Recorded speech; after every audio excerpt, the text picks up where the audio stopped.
where does Quick stand? That's pretty funny. Where's Quick right now in his development? Quick said, I think we had a nice end of the season meeting. All of us like his progress. I know statistically, he's not where some people would like him to be. And first of all, stats. I'll say this, and I've done it.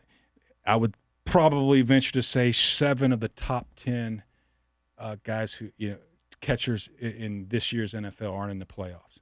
So you don't have to be the 1 through 7 top catcher.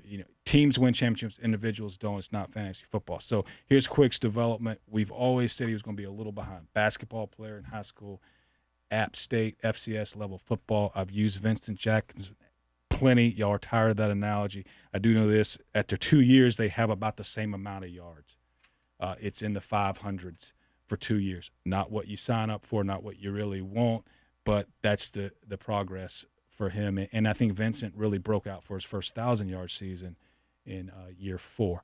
So we're Quick, though. Hey, like Stedman, maybe our best blocker. He's a physical presence. He had a case this year, Carolina, where he had some drops, and you know what you like about it? He came back and got it. That's not an easy thing to do when you drop a big catch to come back and make some. But throughout this year, in some moments, he made some nice catches to move the chains, learning to use his big body and like his development. And I think us as a team, as you're going to see, whether it's Stedman, whether it's Quickie, whether it's Tavon, whether it's Chris, Gibbons, who, since he's been in the league for the last 2 years, is 6 in that time span, which is only 2 years, in yards per catch. We kind of know his genre. And, hey, give Austin Pettis credit to another move to change. So between those 5 guys, we're going to want to play them, keep them fresh, keep defenses off balance. Maybe one of them doesn't lead the league in receptions or yardage.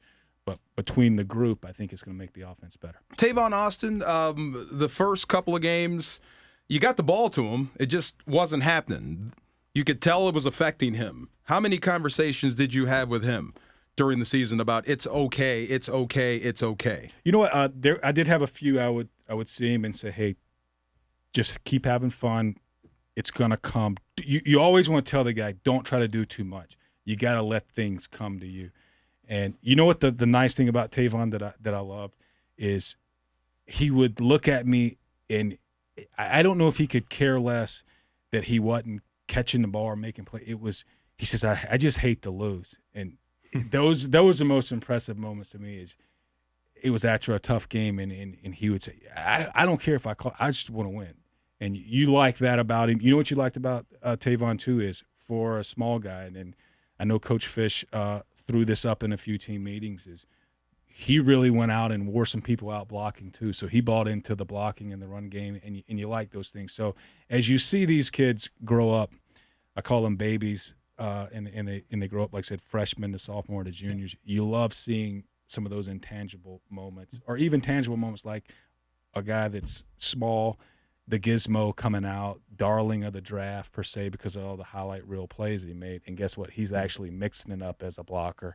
Not only mixing it up, but wearing some veteran DBs out. And Gibbons told us that became a thing in the wide receiver meetings. They started calling it throwing them out of the club, right?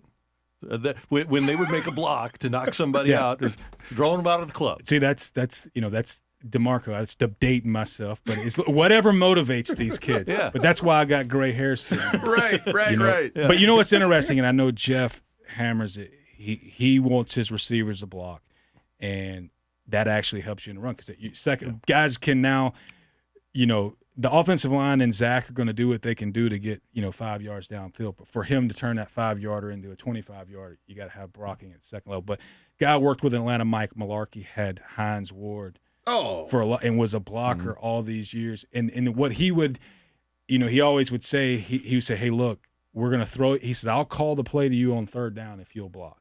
But if you don't block for the running game, I'm not going to call the play. So fair. He did a little more than block. And what he would do, he would love to do for his running backs for pass protection is, hey guys, if the receivers aren't blocking, if the receivers aren't blocking for you, guess what? We won't block for them in pass pro. So he used that as, we're all working together here.